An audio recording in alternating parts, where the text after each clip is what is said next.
2 Timothy chapter 2. Hapa kwa 2 Timothy chapter 2 kuna maneno kiongozi mmoja aliambiwa na Paulo. Hii maneno itakusaidia. Kitu ya kwanza nitakuambia kabla tusome ni kwamba leadership is lonely. The more effective you are becoming as a leader, the more lonely you become.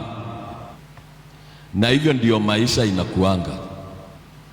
Utapata kwamba wakati ulikuwa mshirika wa kawaida, ulikuwa na mabeste sana. Mabeste walikuwa wanapenda kukaa na wewe na kupiga mastori.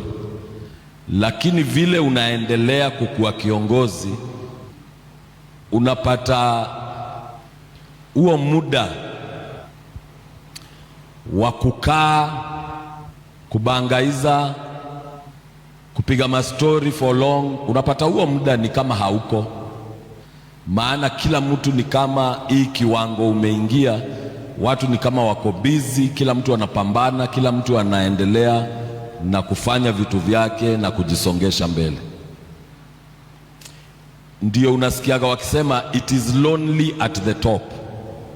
It is lonely at the top. Kwa hivyo hiyo ni kitu moja kama kiongozi utapambana nayo, na ukae ukijua si wewe peke yako, ni sisi wote. Si wewe peke yako, ni sisi wote. Ukianza kusonga hivi kwa uongozi, unarudigi kwa wale watu mulikuwa mnakaa nao, mnaongea mastori, masaa inaenda, unakaa nao wakiongea, unasikia stori zao ni kama zinaanza kukukwaza, ni kama zinakurudisha nyuma. Sasa utakaa usikie, afadhali ukae peke yako, saa ingine usome kitabu, hivyo vitu kama hivyo. Leadership is lonely. Sasa hapa kwa 2 Timothy chapter 2 kuna mambo 7 ambayo nitakuambia kwa upesi ukiandika maswali. Haya mambo 7 ndiyo Paulo anamwambia Timotheo kwamba hizi ndio vitu utafanya wewe kama kiongozi. Sasa hizi vitu zingine ambazo tuliongea asubuhi, sasa utaongeza hizi ambazo zinakusaidia kuproduce individual quality and to be more effective. Ya kwanza ni verse 1. Anamwambia, you therefore my son, be strong in the grace that is in Christ Jesus. Quality number 1, you must learn to be strong in the grace that is in Christ Jesus. Kwa sababu mara nyingi kama kiongozi utaweza kupambana na mambo ambayo umepambana nayo, wa kukusaidia hayuko. Unapigia mtu simu iko mteja, aidha amesafiri ama yuko busy mahali kwa mkutano, simu haishikwi. Hapo sasa ndio Paulo anasema itabidi ujitie nguvu mwenyewe katika neema iliyo ndani ya Yesu Kristo. Daudi akatoka vitani na wanaume wake 600. Alafu wakarudi kwao Ziklag, wakapata watu wamevamia kule, familia zao zimechukuliwa, bibi zao na watoto wamechukuliwa. Biblia inasema wale wanaume wakalia mpaka wakakosa nguvu za kulia. Alafu Biblia inasema na wakaamua kumpiga mawe Daudi. Biblia inasema but David encouraged himself in the Lord his God. Kama kiongozi, mara nyingi you will have to have that quality where you encourage yourself in the Lord your God. Kama kiongozi wa familia sio kiongozi wa kanisa peke yake, kama kiongozi wa familia, ni mara nyingi kwa familia yako itabidi ujitie moyo ndani ya Bwana Mungu wako, kwa sababu ukiangalia situation na ukiangalia hali haziko promising, ni kama auoni nuru, ni kama auoni njia, lakini unajitia moyo ndani ya Bwana, ndani ya neema iliyo ndani ya Bwana wetu Yesu Kristo. Unaamini tu somehow someway the Lord will make a way. Unaamini tu, wacha tusonge one day at a time, Bwana atafanya njia somehow someway. Itabidi, hiyo ni lazima. Kama kiongozi mara nyingi hauna assurance ya support kutoka kwa watu, kutoka pande hii, kutoka pande ile. Kama kiongozi mara nyingi itakubidi uamini Mungu, maana ethics za uongozi zinakukataza kukopa pesa kwa washirika. For example, kama we ni pastor. Sasa mimi kama pastor, ethics za uchungaji, hata kama ninakapitia, hainiruhusu kukopa pesa kwa washirika wangu, hainiruhusu. Unless kuna mshirika mmoja tu mwenye Mungu amempatia mzigo wangu, naweza kumwambia by the way, kuna vyenye kumekaa. Lakini mara nyingi mtu huyo au watu wa kumwambia kila siku hawako. Pengine umwambie mara moja tu, atafute namna, pengine uambie mwingine siku ingine. Lakini washirika wako na tabia ya kuzungumza kuhusu viongozi wao. Kwa hivyo ukifanya mara 3 4, habari zako zitatembea kwa kanisa. Utapata kutoka ile kona mpaka ile kona wanajua unakopanga watu pesa na urudishi aulipi. Sasa saa ingine kama mchungaji, saa zile mambo ni ngumu, unafikiria tu sitakopa, lakini wacha nijitie moyo ndani ya Bwana. Bwana atatenda, na Bwana uaga mwaminifu na anatenda. So kama mshiriki, kama kiongozi, jifundishe kujitia moyo ndani ya neema iliyo ndani ya Bwana yetu Yesu Kristo. Verse 2, and the things you have heard from me among many witnesses, commit these to faithful men who will be able to teach others also. Hiyo ni verse 2. And the things that you have heard from me. Sasa hizi ndio strategy za kiongozi. Hii ndio karata ya kiongozi hizi sasa.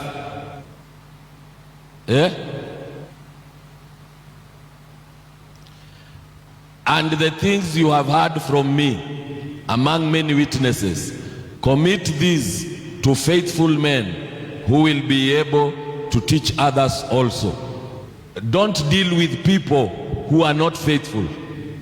Kama kiongozi, siwache nikufundishe.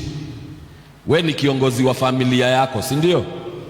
Kama mzee ama we ni mama, si we ni kiongozi wa biashara yako, we ni kiongozi kwa kanisa. Wacha kudeal na kila mtu kwa sababu mtu amebeba Bible, kwa sababu ulisikia ati anatoaga unabii watu wanaanguka. Buda, utaangusha familia yako, utafilisisha biashara. Unless you have tested the faithfulness of people, don't deal with them. Usiweke roho yako kwa mikono ya watu ambao haujaprove kwamba ni waaminifu. Jifundishe kukuwa na jicho la kusoma uaminifu, na uaminifu hausomwi sana. Kusoma uaminifu ni kitu rahisi sana. Unapatia tu mtu shilingi 200, unamtuma kitu ya shilingi 30 pale, anakimbia anakuletea, na anakuletea change ni kama imenunuliwa 40. Ako kakumi amechukua, kamekuambia he is not faithful in small things, therefore he cannot be faithful in great things. Jifundishe to test the faithfulness of people. If you cannot test the faithfulness of people, you will marry the wrong person. Ya kwanza, maana wewe uliona tu kisichana your heart paragasha, ukatokea hapo na mistari, au kumtest au kuomba Mungu akuonyeshe, ukaona red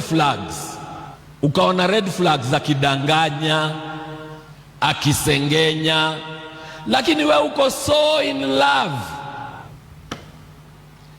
unaoa mtu. Bas ukishaingia ndani ndio unaanza kujiuliza, na niliona hii vitu na niliambiwa. Paulo anasema work only with faithful people. Work only with faithful people. If someone is not faithful, hata kama ni ndugu yako, usifanye kazi na yeye, ataangusha biashara yako, atakurudisha geshagi. If someone is not faithful, hata kama ni brother yako, usimuache karibu na bibi yako. Shauri yako, si wewe ni mzuri sana kuliko ile vitu na kuambia endelea. Dunia ni duara, kabla tufike ile kona ingine ya ulimwengu utakuja kutuambia. Work only with faithful people. Tuko kwa generation ambayo tunashindana nani yuko na marafiki wengi. Marafiki wengi kwa Facebook, marafiki wengi kwa Instagram, marafiki wengi, followers wengi kwa TikTok, followers wengi kwa YouTube. Lakini that is not the principle of success. The principle of success ni kwamba afadhali udeal na watu wawili faithful kuliko watu 300 ambao you have not proven the faithfulness of their character. Ndoa nyingi ambazo zilikuwa zitaendelea vizuri zimeharibiwa kwa sababu mtu unfaithful aliingia katikati ya hawa. And you can be able to trace all the bad things that have ever happened to you in your life. Maisha yako ilikuwa inaenda tu vizuri, mambo inaenda vizuri, alafu kukatokea shida mahali fulani. Hiyo shida ukiangalia, you can always trace problems zako to someone who was unfaithful, ambaye aliingia, who entered your life. Either ni colleague at work, either ni relative, ama ni rafiki mulikutana, ama ni mtu alikutext kwa WhatsApp, kwa Facebook, mukaanza hapo maneno, mambo ikaharibika. Amebeba mbegu mbaya, yuko na roho ya nyoka, ndani ni nyoka, yuko na tunyoka twingi ndani. So ukiwa na ushirika na yeye, tunyoka tunatoka kwa spiriti yake, tunaingia kwa yako. Akienda kwake, anakuachia nyoka zake 3, zinaanza kufuruga familia yako. Ndo tembeana mukondo ukaleo kondoka, si ndio? Yeah, because you don't test faithfulness. That is the downfall of many people. Watu wengi wazuri, you don't test the faithfulness of people. You are so desperate to get a husband that mwanaume anakuja na hujamtest. Afadhali ukae single as a single woman kuliko umeolewa na mwanaume si faithful. Kwa hii dunia ya sasa, amekufinyilia hapa kimaisha na kuna mtu mwingine analipia rent pale, na ukilingana na story vile unasikia huyo ndio anaishi vizuri kukuliko. Hiyo dunia unasikia iko aje? Alafu umekaa hapo, kuna ndugu fulani alikuwa anakutaka, ukamkataa kwa sababu hakuwa na pesa, lakini yeye ni mfaithful. Sasa unaona vile anaendelea vizuri na familia yake, sasa amekuwa pasta, sasa wanasonga. Weno wekaanga utabasi ya maundo. Mama mwingine huko kwetu Machakos alikatiwa na jamaa fulani, Sasa hiyo ni wasichana wamemaliza shule form 4, wamemaliza, wameiva ni tusupu, wanasikia sukari, kila mmoja anatafuta kuolewa. Jamaa mmoja akakatia huyu mama anaitwa Winnie, akakatia Winnie akamkataa kwa sababu huyo jamaa alikuwa na macho skunde. Unajua macho skunde ni gani? Ni zile macho ziko hivi ama hivi, hizo ndio zinaitwa macho skunde. Winnie akasema nditwa awani mundu we malalo nye, siwezi olewa na mtu yuko na macho skunde. Akaona kajamaa kaingine ka handsome, akaolewa na ako na aka kakijana kamemuoa, kametoka familia washirikina, ni watu wa uganga, kuenda kwa hizi vitu za Kikamba, kutafuta mamiti. Kakijana kanatafuta utajiri, kakaenda Mombasa, kakachanganya kakachukua majini, kakaenda kakakuja nayo, kanafuga majini, wakapata mapesa, wakapata watoto wakaanza kukufa. Mtoto wao mmoja akaenda pale Nyali Bridge, akajitupa huko chini, akakufa baharini. Ule mwingine sijui huzuni ikaingia kwa boma, pesa imeingia, huyu jamaa anakunywa, huzuni imeingia kwa roho yake, anajua ni yeye anafanya watoto wake wakufe. Akaanza kukunywa pombe kama kitu ingine na kuvuta sijui hizi vitu zinavurutwa huku, ndoa ikakuwa mbaya. Akaingia huko, unajua ukiingia kwa pombe utaingia tu kwa wanawake, akaingia huko, huyu akaharibu maisha. Ule mwingine ambaye alikuwa na macho skunde akaendelea na masomo, akasoma akamaliza, akagraduate university, sijui aligraduate alafu akapata masters, akaenda kufanya, akaoa madam mwingine hapa, wakaenda kufanya kazi Tanzania, wakafanya Tanzania, wakainuka huko kwa embassy ya Kenya, wakatajirika, wakapata watoto. Mtoto wao mmoja msichana akaolewa na mtoto wa president wa Tanzania Jakaya Kikwete. Mbesa sialika, pesa ikaingia kwa maisha ya huyu jamaa. Akakuja Machakos, akatengeneza the tallest building in Machakos town, akatengeneza ikakuwa yake. Akajenga, hiyo ni hoteli pale chini, akajenga hoteli ingine pale chini, yuko na college, mabuilding za nguvu kubwa. Winnie alisota hazi, alienda Winnie ana job. Sasa siku moja alikuja hapo kwa hoteli ya huyo jamaa, akasimama hapo amejishika hivi, akauliza, unajua stress inaweza kufanya uongee peke yako, unajua? Do you know stress can make you talk to yourself? Akasikika akijiuliza, indine kanisiata ni nini hii nilifanya?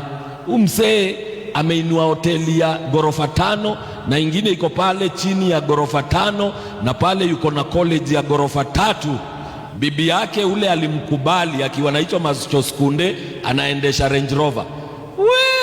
Na we uko hapa kwa matuktuk 20 mpaka town. Winnie anasimamanga hapo, anauliza endene kanisiata. Kwa sababu gani? Akutest faithfulness. Angliingizwa box na mistari ya Kikamba, gila siana kuona ngoba nisia imboso na mala, akaingia box. When I see you my heart paragasha, akaingia box. Sasa Sweet Palm Lady Hot Chocolate Brown, si hivyo ndio vitu mnapenda? Ndio zinawafanyaga mnahama kwenyu, mnaenda kwa kina mtu, mnapenda kudanganywa wanawake. Unajua siku hizi wale wanawake tuko nao hapa Nairobi, ukimwambia ukweli huwezi pata bibi. Wanataka mtu anawadanganya, I will give you half of this world. Ndio anaona, kweli utanipatia dunia? Sawa, twende. Na ni uongo.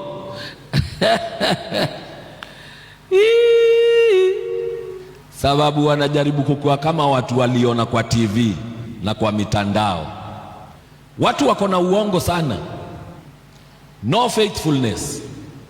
Na sisi tuko hapa tunajishikanisha na watu that are not faithful because they are famous. You think they will give you a platform and make you famous.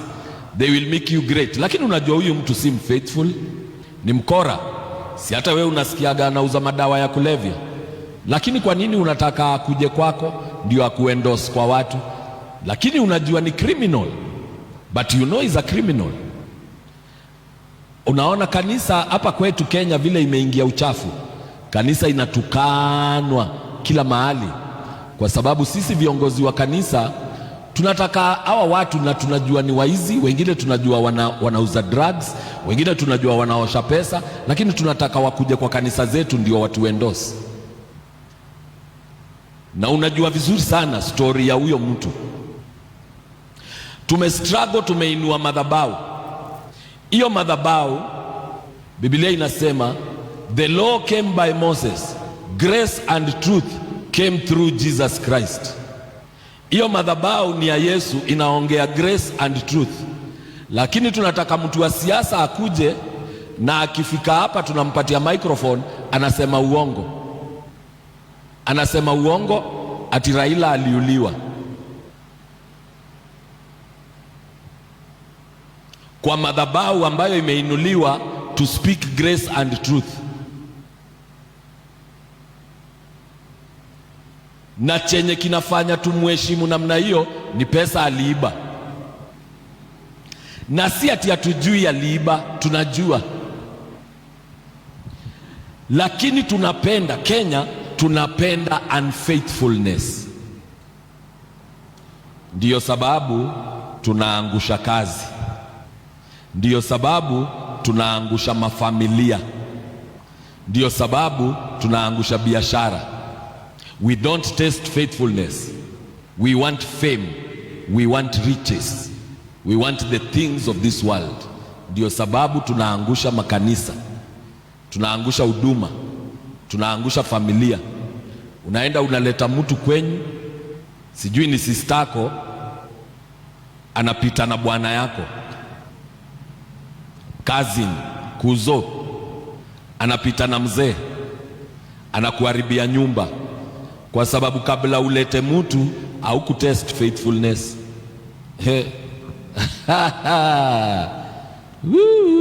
Number 3, you therefore, hizi sasa ni individual principles that will help you to survive as a leader. Maana leadership nimekuambia, 1 is lonely, 2 leadership has a lot of challenges. Number 3, you therefore must endure hardship as a good soldier of Jesus Christ. Ni kuvumilia shida. Kuvumilia shida kama vile Reverend amesema, kukiharibika kidogo, wacha kutetemeka sana. Stop collapsing. Vumilia shida. Biblia inasema weeping may tarry for a night, joy is coming in the morning. Joy is coming in the morning. Vumilia tu shida. Shida hazikujagi kukuua. Shida zinakuja zikutest, zikufundishe kitu. Once you have learned the lesson, hiyo shida itaondoka, itengeneze njia upite. Pale mbele utapata ingine. When you learn that lesson, hiyo shida itaondoka. Namna hiyo. Shida. Endure hardship like a good soldier of Jesus Christ. Kila mtu ajifundishe kuvumilia. Tuko na watu wanyonge. Slogan yetu hapa Kenya ni gani? Serikali saidia. Kila kitu ukisikia Mkenya akiulizwa kwa TV, kwa radio, anasema tunaomba serikali isaidie. Kuna vitu serikali haiwezi saidia, zingine ni wewe uvumilie. Kuna siku ingine KTN walileta documentary ya wiki ya wanaume. Sikuna kuaga women's day na men's day. Sasa men's day wakaleta documentary ya wale wanaume wanapigagwa na mabibi zao. Wakasema violence against men imeongezeka Kenya. Sasa wakaenda kuinterview jamaa mmoja. Wakaenda kwa nyumba yake. Huyo jamaa anajulikana yeye uchapwa. Kwa hiyo kijiji kila mtu anajua. Wakakuja hapo na kamera zao. Walipokuja na kamera wakamuuliza, sasa unaweza kutuambia inakuangaje? Yule jamaa akasema, mimi na kuchanga tu hapa, kama nimetoka huko kwa kazi, nikiingia tu hivi kwa nyumba, huyu mama ananipika paka kila mtu anachua. Alafu watu wa KTN pia ni wachokozi kimpango. Saa zile huyu anasema ananipika, huyu mtu wa kamera ana zoom kwa picha ya huyu mama iko pale kwa ukuta, na yenyewe ukiangalia vile amejenga anaweza kupika. Sasa huyu jamaa akauliza, sasa we unaonelea nini? Ungelipenda, unaonelea suluhisho ni nini? Akasema, mimi naomba serikali inisaidie. Serikali siku hiyo Kibaki ndiye alikuwa president, na ilikuwa serikali ya nusu mkate. Raila ndiye alikuwa prime minister. Na unajua serikali haikaagi kwa hewa, serikali ni watu. So saa hiyo unasema serikali ikusaidie, wewe unataka hawa Raila na Uhuru waingie, wakuje wahutubie hapo, waseme wamama kama hawa ndio ODM mekataa. Yaani kuna vitu ambavyo ungetafuta solution we mwenyewe, lakini sasa umejiweka unyonge wa serikali saidia. Na hakuna shida, haina solution. Lakini sisi we are a community of serikali saidia. Maji imefungana pale, serikali saidia. Na tungeshikana tu hapa wanaume 20, tutoe 2,200. Hiyo mtaro tunafungua, tunalipa watu wa plumber sewage, wanafungua tu. Lakini tuko hapa, serikali saidia. Sewage imechafua hapa, ikiisha kila mwezi watoto wetu ni wagonjwa. Hiyo 2,000 ulikataa kutoa, tufungue pale, tunakimbiza kwa chemist kununua dawa, sababu we have a mentality of serikali saidia. Sina kudescribe wale watu unaongoza, ujue vile wako. Number 4, no one engaged in warfare entangles himself with the affairs of this life, that he may please him who enlisted him as a soldier. Don't entangle. Usiingie kwa vitu za dunia. Kama we ni kiongozi wa vitu za nuru, usiingie kwa vitu za dunia. Vitu za dunia ni mtego, na mtego inakujaga kidogo kidogo. Wale watu wanaendaga kuhubiri majuu, watakuambia kuna mahali unaenda kuhubiri kwa wazungu, mkutano ikiisha, kwa sababu wazungu wakimaliza mkutano wanaendaga mahali kukula. Sasa wakisha kula, unaona wengine, si wote, kutu kwingine kuna pombe, kuna wine. Huko ndio wahubiri wengi wa Kenya wanaangukiaga. Unapewa wine, unasema unaonja kidogo, ukishaonja hapa panafunguka. Na unajua sisi wa Kenya hatujafundishwa kukunywa bia moja, sisi ni wakukanyaga kreti mpaka mtungi ishe. Hakuna control ya moja. Ukishafungua tu hapa hautaficha. Kuna siku watu watakutana na wewe pale, unawaambia Bwana asemaje? Watu wanakuambia Bwana asifiwe, unawauliza Bwana anasemaje? Na ulianza pole because of entangling in the affairs of this world. Hiyo tu kidogo, kamguu kamoja hapa kaingine hapa, hiyo ndiyo safari ya kuenda imeanza. Paulo anasema usijichanganye, si ndio? Hivyo ndio Paulo anasema usijichanganye. Sioni mkiandika maswali. Hii maneno yote nasema, naangalia kama mnaandika maswali. Number 5, if anyone competes in athletics, he is not crowned unless he competes according to the rules. Number 5 ni compete according to the rules. kaa ndani ya nini, play according to the rules. Wacha kuvunja sheria ya vitu ili upate pesa, ili usonge mbele kimaisha, ili upate vitu. Wacha kuvunja sheria, maana hizo sheria unavunja zitakuja kukupata baadaye. Walisema utavuna ulichopanda, na hakuna kitu ufichwa duniani. Biblia inasema zile vitu zilifichwa zitatangaziwa pale juu ya nyumba. Play according to the rules. Usipende sana vitu za underhand deals, tunaziita underhand deals. Watu wanafanya underhand deals, wanaonekana ni kama wako mbele, ni kama wanasonga mbele kwa upesi, lakini siku ile kitaumana, tutawapita tu hapo. Play according to the rules. Angalia sheria ya ile kitu unafanya ni gani. Angalia sheria ya ile kitu unafanya ni gani, na uzingatie sheria hizo.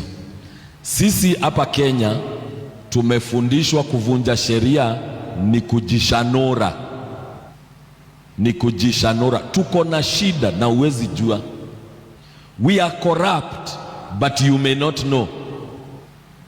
You only get to know you are corrupt wakati umeenda in communities where there is no corruption.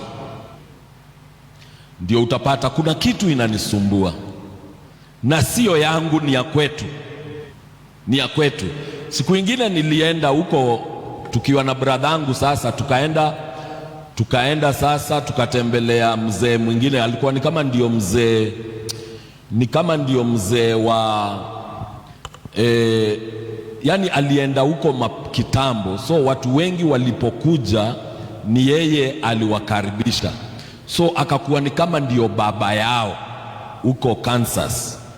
So tukaenda kumtembelea, alikuwa mzee Mkamba wa hapa kwa hii mlima ya hapa Ukambani hapa Machakos. Sasa tukakaa, wakatupikia, tukakaa, tukapiga mastori mpaka saa 7 usiku. Saa 7 usiku sasa si ndio tunatoka tuende pali ndugu yangu anakaa. Tukaenda tukapata barabara, sisi peke yetu ndio tuko kwa traffic, na tukifika taa yetu ikawaka red. Sasa hiyo green ikaenda kwa ile dakika 3, ndio iende kwa ile ya kurudi hivi dakika 3, ndio ikuje kwa hii ya kuenda hivi dakika 3, ndio sisi tufikiwe 9 minutes, na sisi peke yetu ndio tuko kwa hiyo barabara. Jamaa amesimama hapo na mimi namwangalia, namuuliza, si tuko peke yetu si uvuke tu?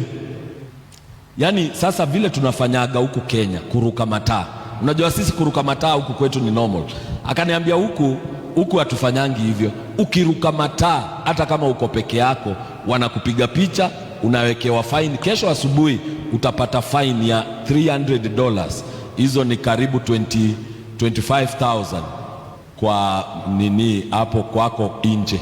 Uende ulipe, siku 7 zikipita kama hujalipa unashikwa, unapelekwa kotini. Kwa hivyo tunangojea. Mimi saa hiyo unajua natetemeka hivi. Saa 7 usiku tuko peke yetu, kila kitu ni black, tunangojea mataa ipite. Mimi hata mimi naona ni kama kuna waizi watatokea mahali wakuje watunyang'anya. Namuuliza, hatutakutwa na watu hapa? Ananiuliza, relax, hapa ni Amerika, hapa si Kenya. Huku hata watu ulala kama milango imefunguliwa ya nyumba.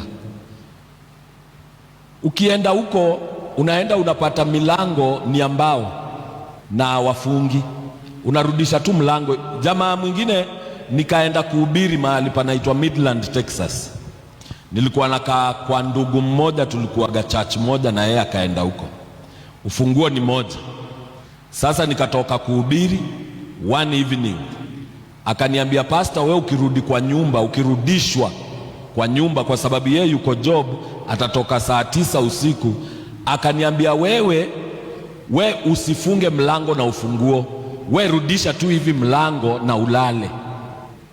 Ndio nikikuja saa 9 nikuje kama nimeingia, mi ndio nitafunga mlango, badala nikuje nikubishie mlango uamuke. Nikamwambia ni sawa, nitafanya hivyo. Nilienda nikajaribu. We kulingana na vile unajua, unaona ni kama nililala. Kwa sababu mimi kwangu Kenya, ili niweze kukaa na amani, mlango ni ya chuma, bagla ya chuma, na iko na konji hapa juu na hapa katikati, na kuna ingine ya hapa chini, alafu kuna mlango ingine ambao unafunga na ufunguo. Yani sisi kwetu, security kwetu, ili upate usingizi lazima ikuwe imefungwa na konji kama 4. Alafu unaenda mahali unaambiwa huku watu ulala kama mlango iko wazi. Before you adapt, ndio una realize I am corrupted by my community. Mimi ni mgonjwa, mimi ni mgonjwa corruption. Kwa sababu huku kwetu corruption ni kujishanora.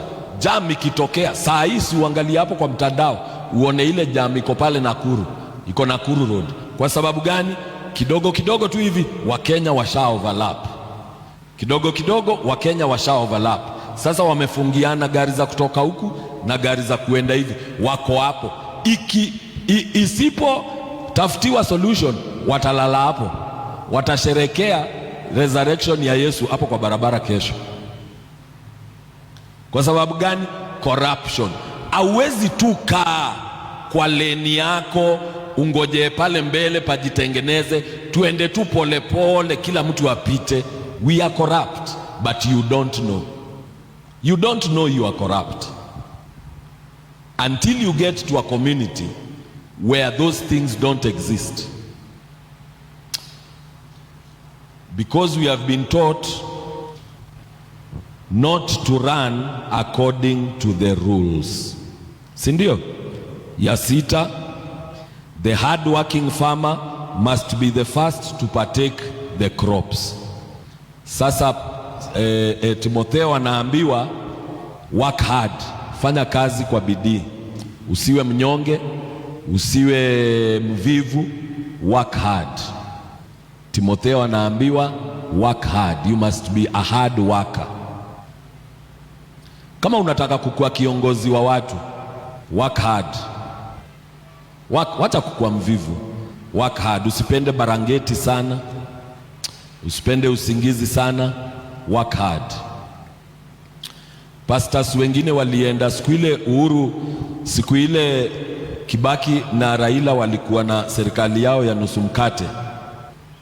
Pastors walienda kuona Raila wa hapa tu Eastlands, wakamwambia Prime Minister, we want to come, we have a delegation, we want to come and see you, you give us an appointment. Akawaambia kama nataka kuona mimi, kama nyinyi nataka kuona mimi, ukuje saa 10, ukuje kesho saa 10. Pastors wakasema ni sawa. Wakienda, ule security wake Morris Ogeto akaona hawa pastors hawajui wameambiwa nini. Akawauliza pastors, mumejua ni nini mumeambiwa? Wakasema mumeambiwa nini? Amesema tukuje kesho. Saa ngapi? Saa 10. Saa 10 gani? Si jioni? Akawaambia hapana, saa 10 asubuhi.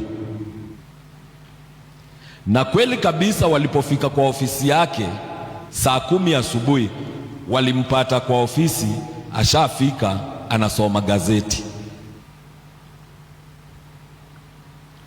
Wewe unataka kumshinda kura na unaamka saa 4 asubuhi, na yeye saa 10 asubuhi yuko kwa ofisi. Anybody you are competing with, kama anaamkaga mbele yako, anaanzaga kazi 5 hours before you start, forget about giving them competition in anything. Aya ya mwisho, consider what I say to you, verse 7. Consider what I say to you, consider what I say, and may the Lord give you understanding in all things. You need to have understanding. Understanding ni uwe na ufunuo. Uwe na ufunuo ya ile kitu unafanya, ya ile mwito umeitiwa, ya zile njia ambazo Mungu ametengeneza za kukusaidia. Maana njia zako za kukusaidia sio zangu za kunisaidia. Mungu anakuwaga na njia mingi.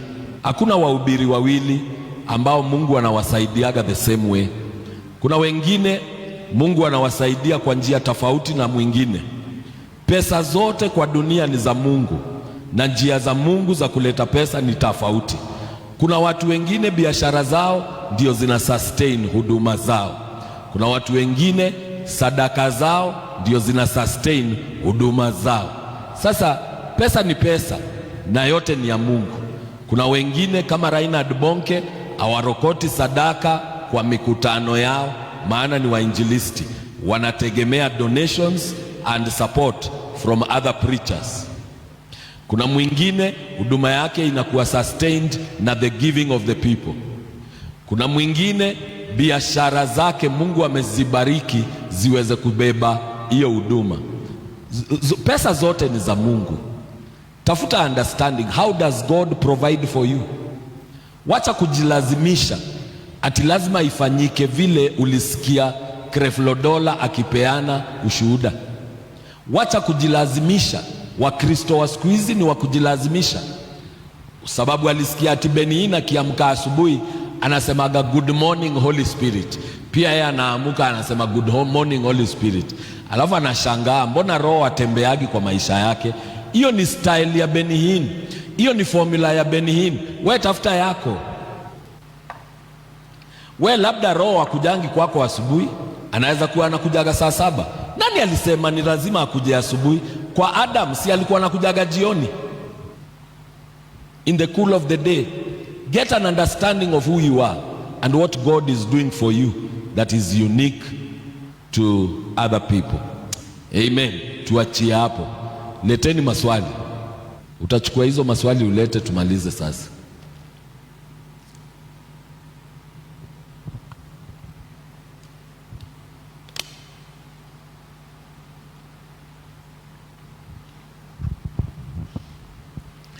Na usiogope kuuliza swali,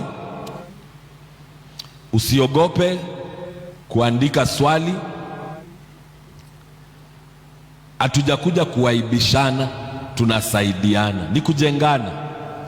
Nikuambie hivi, kwa uongozi hakuna bingwa, hakuna shujaa ati ni yeye anajiweza peke yake, ni yeye ndio anajua akiwa peke yake. Uongozi ni kolabo, ni kusaidiana as a team, as a group. Tunaenda na maono as a group. Kwa hivyo ni kusaidiana.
Thank you very much.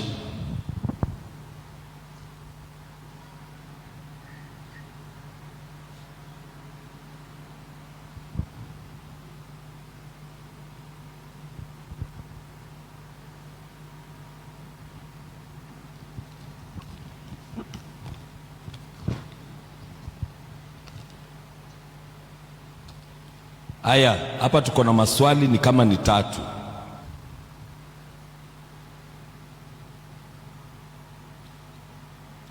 Question number 1. What does leadership say on giving?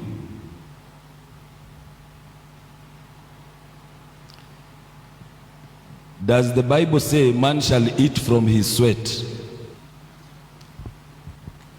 Does it mean being responsible? Number 3, if I had a sick mother and needs 10,000 for medication, and the church needs the contribution of 10,000, which shall I do?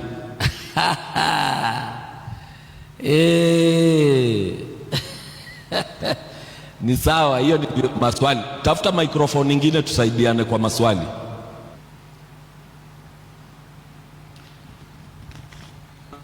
Sasa hizi maswali nataka tusaidiane kwa kujibu, tutoe maoni.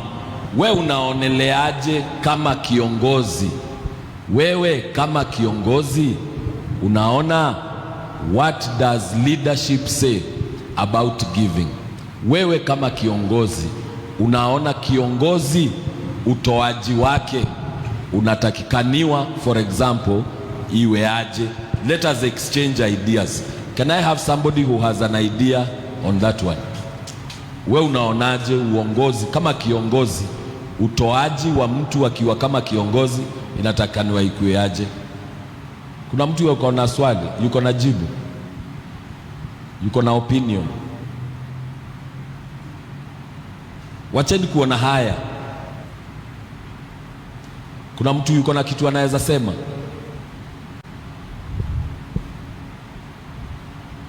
Kiongozi anafaa kukuwa mtoaji ama hafai kukuwa mtoaji? Anafaa kuwa mtoaji. Kwa sababu gani? Kwa sababu ni mfano, si ndio? Kwa sababu ni mfano. Hawa watu wanaiga mfano wako, wanafanya vile wanavyoona ukifanya, si ndio? Kwa hivyo our answer to the first question is that a leader should be faithful in the stipulated giving that the Bible recommends. Sasa maana ni mfano, si ndio? Question number 2. Did the Bible say man shall eat from his sweat? Does it mean being responsible? Unaonaje hapo? Wacha nikujibu hiyo virahisi. Kuna hiyo inamaanisha ni lazima ufanye kazi, kwamba ni lazima ufanye kazi. The order of life imetengenezwa ya kwamba because of the fallen nature, the world does not give you free things. Hakunaga vitu za bure siku hizi. Hata ukiona mahali watu wamesimama wanasema sijui kuna t-shirt za free, hakuna kitu ya free. Hakuna kitu ya free Nairobi. Wacha kudanganywa na watu. Hata Safaricom wako hapo wanakuambia bonga points, redeem bonga points. Ukishaandika hapo redeem bonga points, wamekuandikia hapo free internet, free SMSs, free airtime. Unafinya hapo free SMS, inakuletea 20 SMSs for 10 bonga points. Hizo SMS ni free? Si free. Hii jina free ni ya kukukapture. Hakuna kitu ya bure Kenya. Usiwahi danganywa na mtu.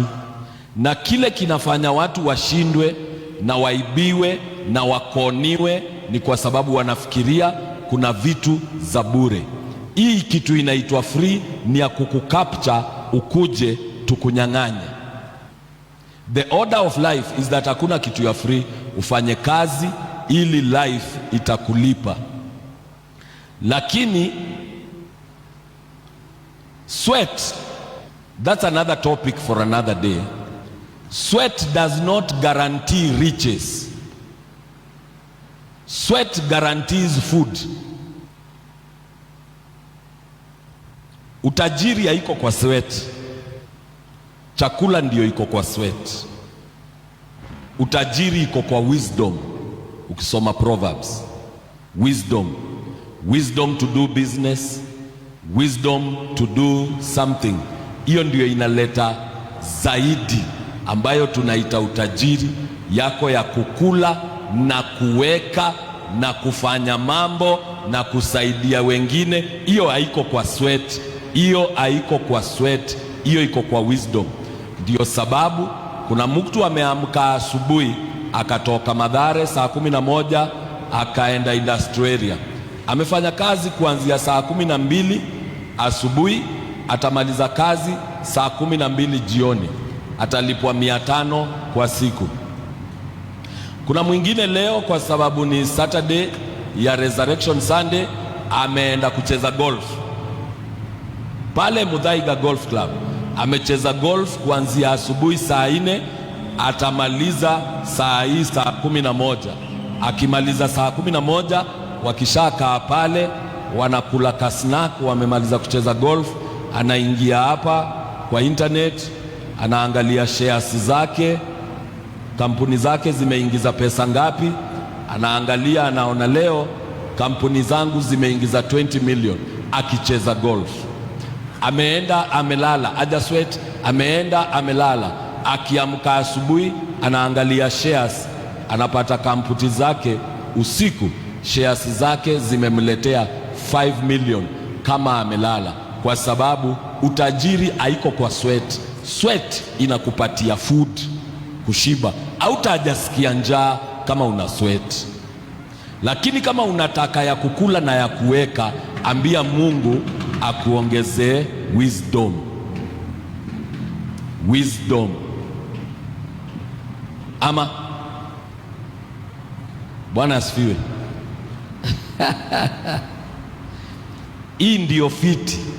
If I had 10k and a sick mother needs 10k for medication and the church needs donation of 10k, which shall I do? Hebu tusaidie na majibu. Mnaonaje hapo?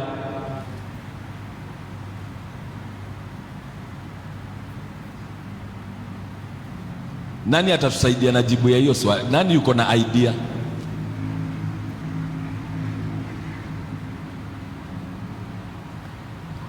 Nani yuko na idea? Uko na idea? Tupatie idea. Ehe.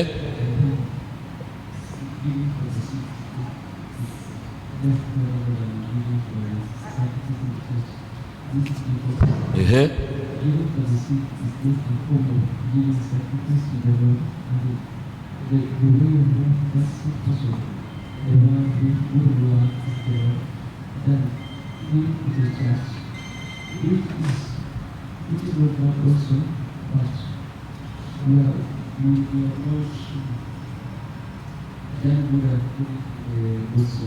Okay, hiyo ni idea yake.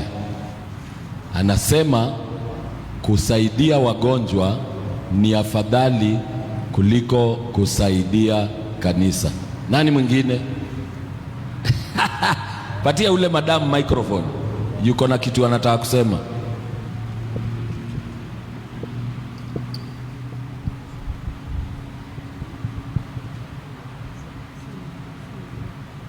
Ni nani ako na maoni hapo?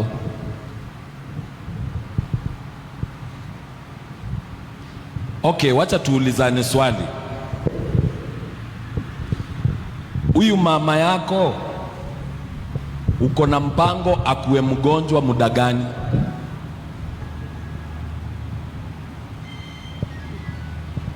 Kwa sababu hawezi kuwa mgonjwa milele, si ndio? Si ndio? Ama si atapona? Ama hatapona? Si atapona. So akipona sasa, juu alipona na ana hitaji ya madawa ingine ya 10K, utafanyaje sasa? Utaendelea kutoa kwa kanisa ama hautatoa?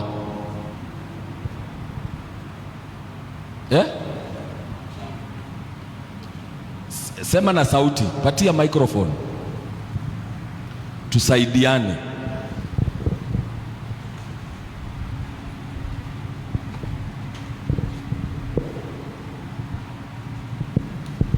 Hapa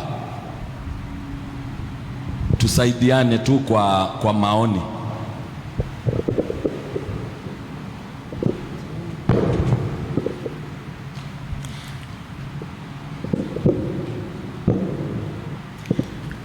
Bwana asifiwe. Amen.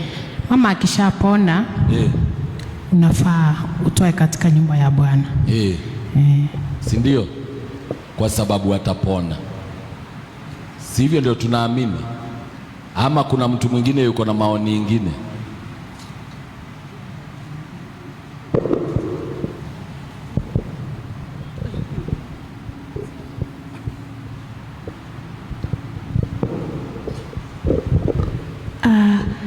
Trying to answer the question the way it was asked. Yes.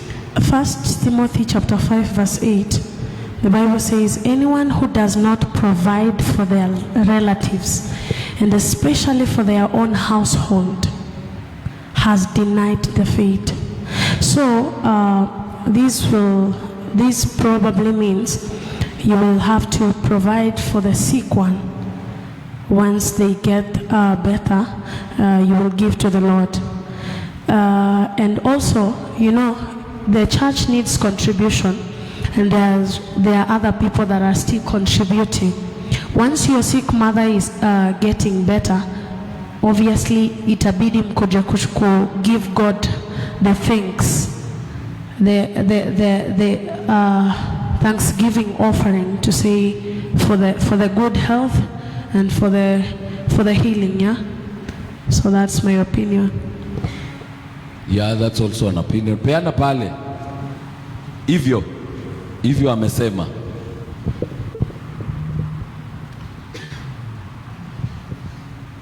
Because you don't have a sick mother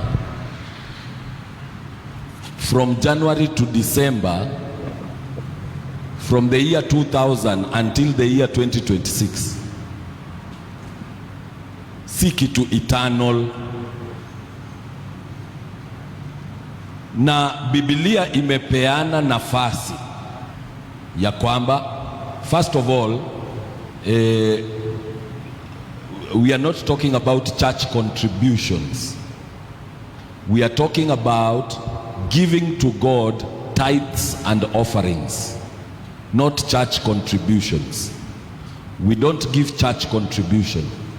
Sadaka yako si contribution, kwa sababu hii si NGO na si tuseme kama children's home.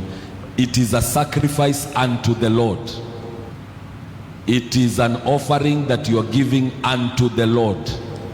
It is your tithe unto the Lord. It is not a contribution. Sio wewe una contribute. A tithe ni wewe kurudisha kwa Mungu. Mungu ndio amekupatia. Understanding ya Mungu katika utoaji ni kwamba ni mimi nimekupatia. Mungu anasema ni mimi nimekupatia 1,100. Kwa hiyo 1,100 nimekupatia, kuna 10,000 yangu, urudishe kwa nyumba yangu ili kazi yangu iendelee. 90,000 ni yako, enda ukule ama ufanye nayo vile unataka. That is the understanding of God when he is giving you money. And the reason why many of us are not able to break the threshold of poverty in our lives is because we do not operate financially with the mind of God. Sisi tuna imagine ni mimi nilienda nikafanya kazi, sasa nimehurumia Mungu, wacha nimpee hii kidogo. That is not the understanding of God. Ati umenihurumia, umeniletea contribution. That's not the understanding of God. The understanding of God ni kwamba ni yeye amekupatia 10,000. Kwa hiyo 10,000 amekupatia, kuna moja yake urudishe kwa madhabahu yake. That's the understanding of God. So kuna two different understandings in the world of money. In the world of money, because that question has something to do with money, nikuambie hivi, the reason why many of us also we are not able to break the threshold of poverty is because we know a lot about vitu za kiroho. Tunajua kuhusu kutoa mapepo, kuzungumza na ndimi, tunajua Biblia, but we do not have financial knowledge. We are not taught financial knowledge. Financial knowledge is kept away from us so that we can be financially incapacitated, so that we can provide labor for the rich.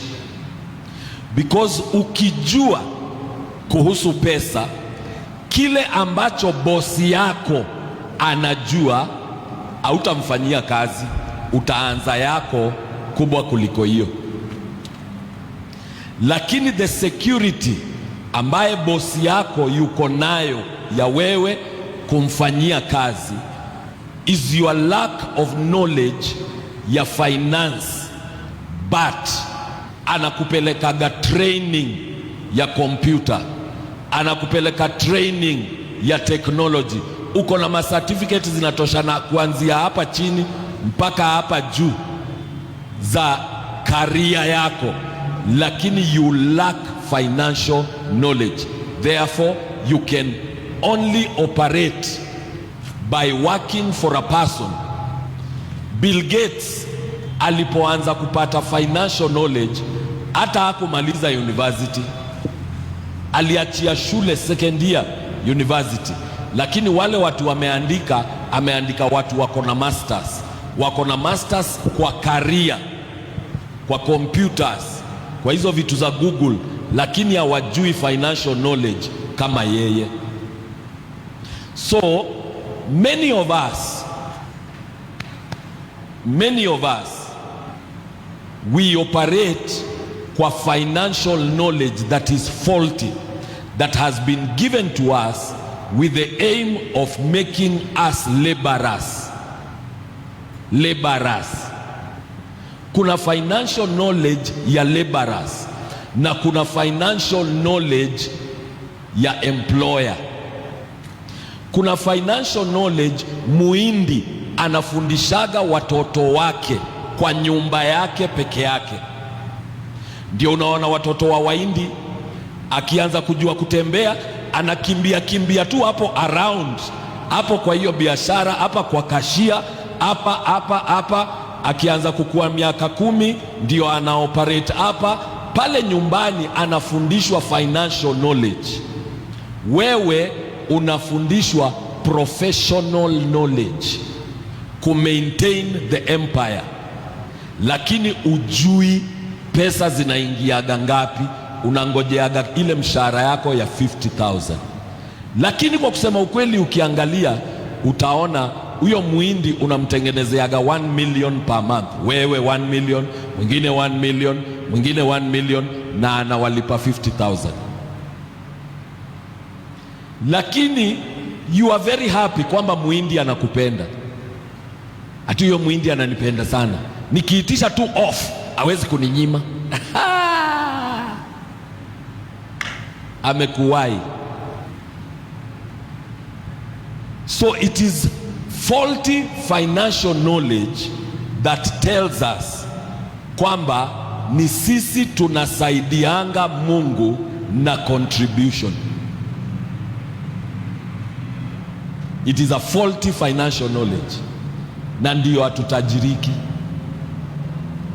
because we are operating on a faulty financial knowledge. A faulty financial knowledge inakuambia ni wewe unasaidia Mungu. We fikiria tu, umeona zile picha wale watu wameenda kwa moon wamepiga leo asubuhi, ziko kwa mtandao ya dunia vile inakaa from space. Imagine huyo alijenga hiyo, we unafeel unamsaidia na 1,000 yako 3. Ye mwenyewe anasema silver and gold are mine plus the cattle in 1,000 hills.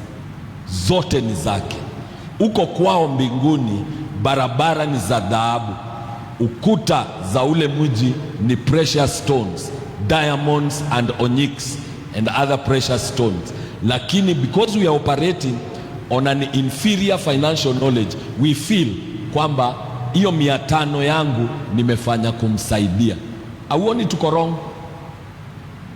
Ama wewe unaonaje? Tuko sawa? Tuko wrong. Kitu ya pili, Wakristo, sisi tukianza kufundisha Wakristo financial knowledge, wanaanzaga kufikiria kwamba tunataka pesa zao.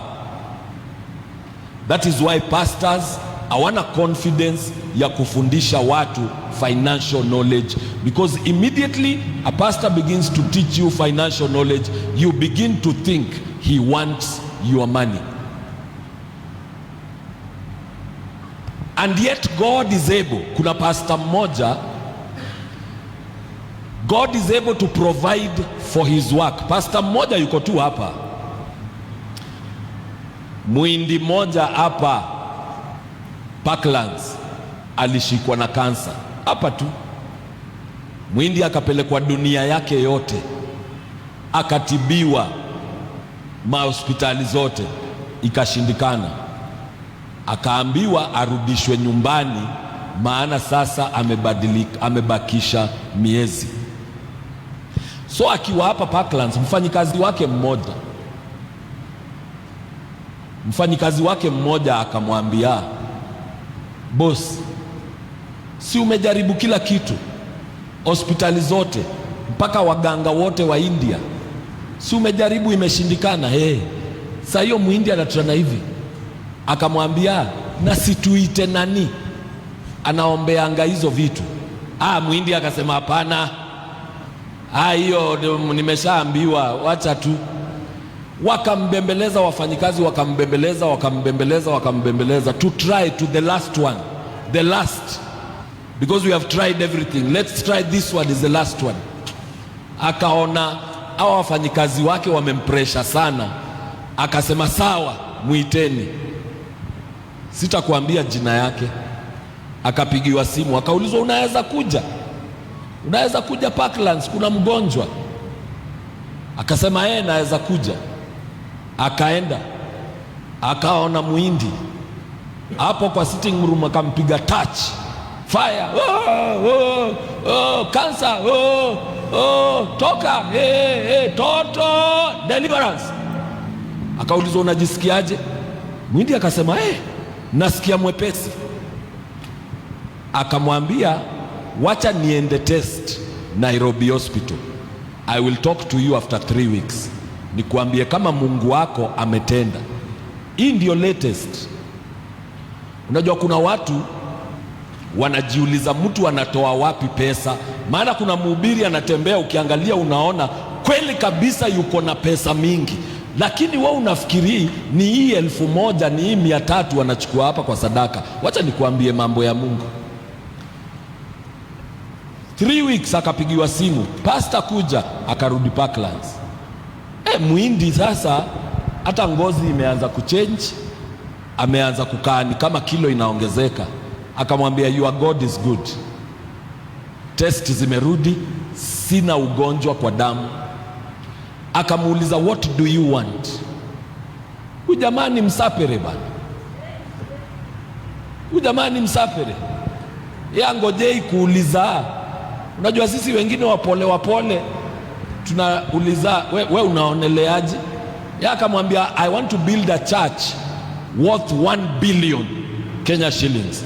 Muhindi akamwambia I don't have 1 billion right now, ugonjwa imenikula pesa, I don't have 1 billion. Can I give you 600 million? 600 million is okay. Wewe unaonaje? Alichukua ama hakuchukua? Ndio unaona mtu anatembea anafanya vitu kubwa, anafanya makrusedi ya pesa, we unaona ni hii sadaka. Si hii sadaka. Si wacha nikuambie, pesa za Mungu ziko. Pastor Lai aliland hapa Jomo Kenyatta Airport, akakutana na Muhindi hapo nje. Muhindi akamuuliza are you Lai? Akasema yes. Akamwambia stop there.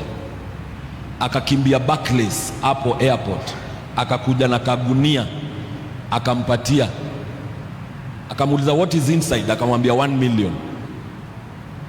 Akamuuliza ni ya nini unanipatia pesa? Muhindi akamwambia I was watching you preaching kwa TV siku moja, nikasikia sauti imeongea kwa nyumba yangu, sauti nikaisikia na masikio, ikaniambia give this man 1 million. Sauti. Na yeye akajibu hiyo sauti, akaiuliza we ni nani? Kama ni wewe Mungu wa huyu mtu, basi nifanye nikutane na yeye, nikikutana na yeye hivi nitampe. Ndio alikutana na yeye kwa airport akampe. Unajua kuna God. You need to know there are people who operate with a superior financial knowledge. They know they are not helping God with contributions. Sasa fanya hivi, nikusaidie. Enda utafute vitabu nzuri ambazo zitakufundisha financial knowledge according to the word of God. Ama utukubalie tukufundishe na usione ni kama tunataka pesa yako. Bwana asifiwe. Ama namna gani? Utoe hiyo kitu kwa roho yako ya ati pastor anataka 3,000, si ndio?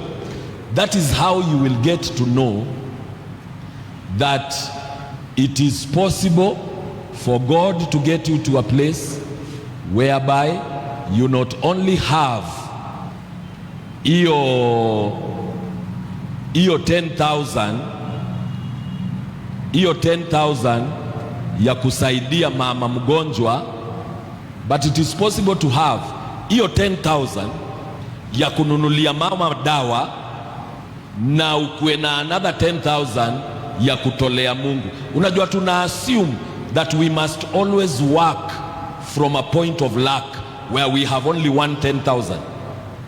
Na sasa hii 10,000 inapiganiwa kati ya Mungu na mama mgonjwa.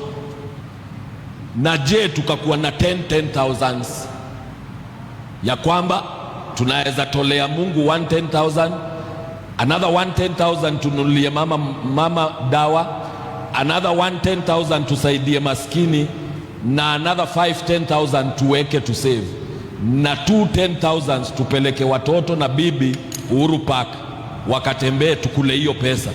It is the assumption that we have only 10,000 ambayo inatusumbua. Ama tuendelee. Question ya mwisho, sina zingine, sijui kama kuna zingine pande hiyo. What is the best way that can be used to bring people together? What is the best way? Situpeane ideas. What is the best way to bring people together? Mi najua kama ni wanaume wapangie outing ya kukula nyama. Bwana asifiwe. Watakuja. Na wamama je? Mtu atupatie idea kwa wamama. Na wamama je? What is the best idea to bring women together? Alafu tupate mwingine atuambie what is the best idea to bring young people together. Haraka haraka tumalize, masaa imeenda. wamama, maana hatuwezi wasemea kama wamama. Sisi ni wanaume. Wamama, tusaidieni. What is the best way to bring women together? Kuna mama yuko na idea? Peana microphone hapa. Hebu tuambie, tukitaka kukusanya wamama tufanye aje?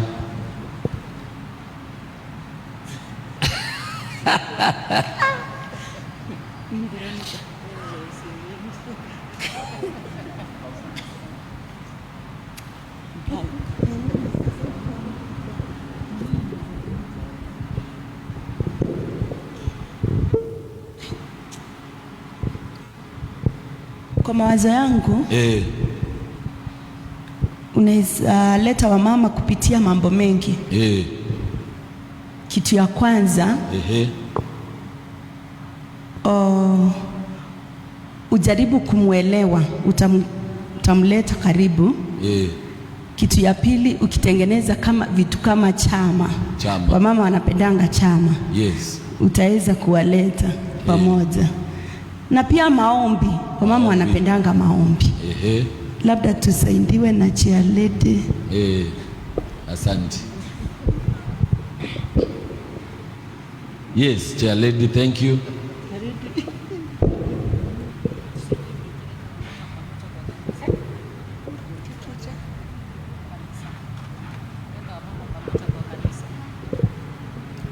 Kuwaelewa, wamama wanapenda watu wenye wanawaelewa. Unaelewa shida zao na unaelewa udhaifu wao. Unaweza waleta pamoja ukiwa unaweza kuwaelewa. Unaweza kuwa ule anakasirikanga haraka, huyu anatakanga hivi. Sasa lazima umpeleke na ile njia huwa anapenda. Na kwa hiyo mkutano usimfanye na lazima, kwa kupenda kwake. Kwa kupenda kwake. Kwa kupenda. Na kwa kujitolea kwake. Kwa kujitolea kwake.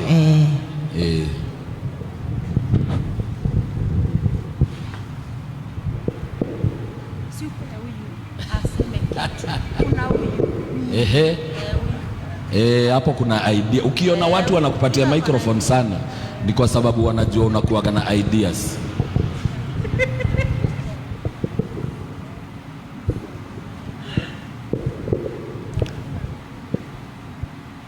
Bwana Yesu asifiwe. Amen.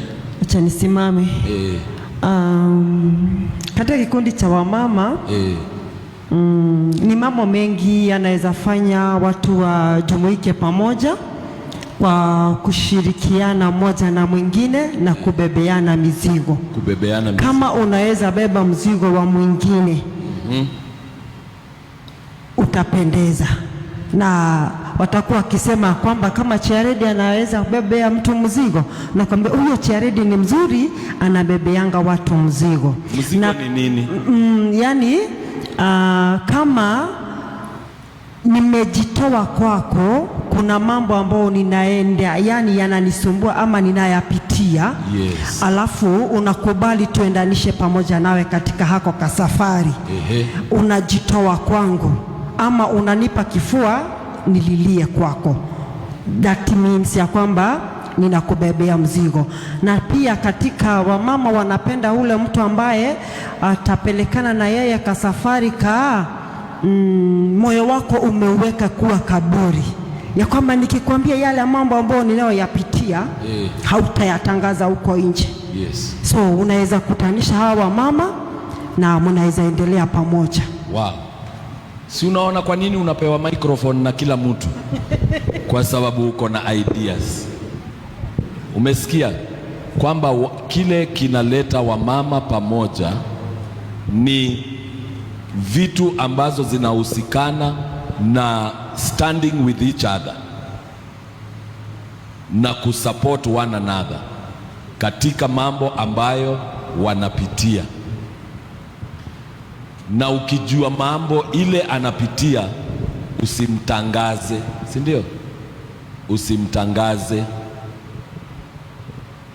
usipeane mfano na yeye. Ukipigia watu mastori unamwambia hata kuna mama mwingine wa huko yuko hivi na hivi. uweke hiyo siri mpaka mtakapovuka pamoja. Tupatie, kuna kijana anaweza kutupatia idea, ama mzee mmoja atupatie idea ya what brings men together.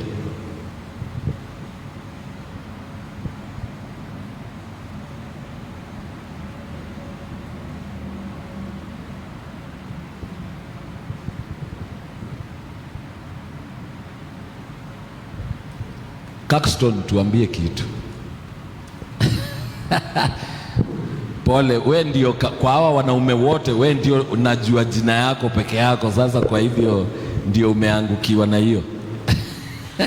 Yes, Bwana asifiwe. Amen. Yeah. Chenye naona kinaweza lete wazee sana sana pamoja ni mambo ya, ukiwaambia mambo ya maendeleo na investments umewashika vizuri. Yes. Yes. Oh yeah. Investments, kitu ambacho kinawatia support ya kuendelea kimaisha. Yeah. Wow, that's good. Tuambie kitu.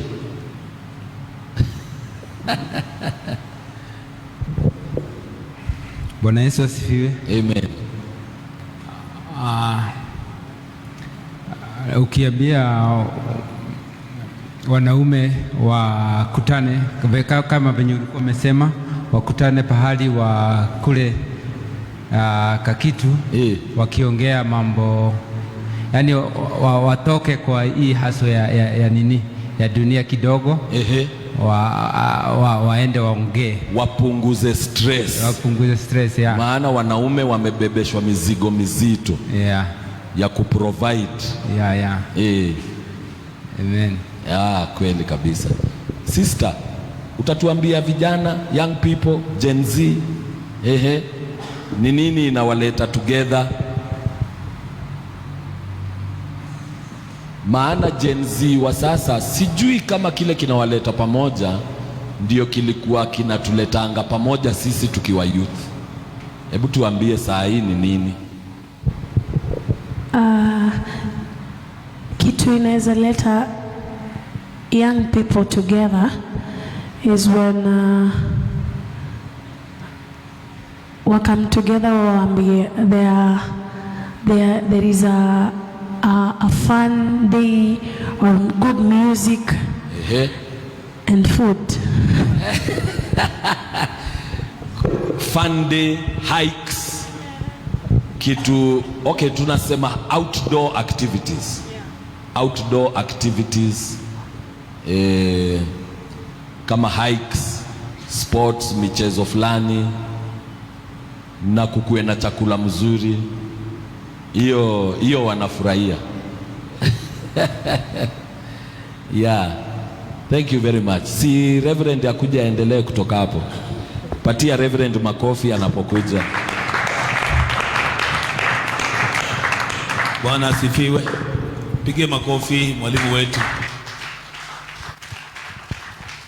Nawashukuru sana kwa sababu mambo mengi yametajwa, yamenenwa. Sina haja niongee mambo mengine. Bwana asifiwe sana. Lakini jambo moja kwanza amenisaidia sana ni mambo ya pesa. Mambo ya pesa kwa mchungaji nakuwa ni hatari sana, kwa maana wakati mwingi iko na majaribu mengi. Meuliza mambo ya nitafanya nini kuwaleta watu pamoja. Kama kiongozi ni vema kujua watu unaoongoza. That is the most important thing. The people you are leading, know their weaknesses, know their strength. Jua watu ambao unaoongoza uwezo wao ni nini. Na zaidi ni kukaribiana sana. Tunapokaribiana sana ndiko tunakojuana zaidi. Ukiwa kiongozi hauwezi kuongoza ukiwa mbali. Jambo moja ni kwamba lazima uwe karibu na wale ambao unaoongoza. Onyesha upendo. Tuliambiwa kwamba katika kuongoza watu wanatuiga,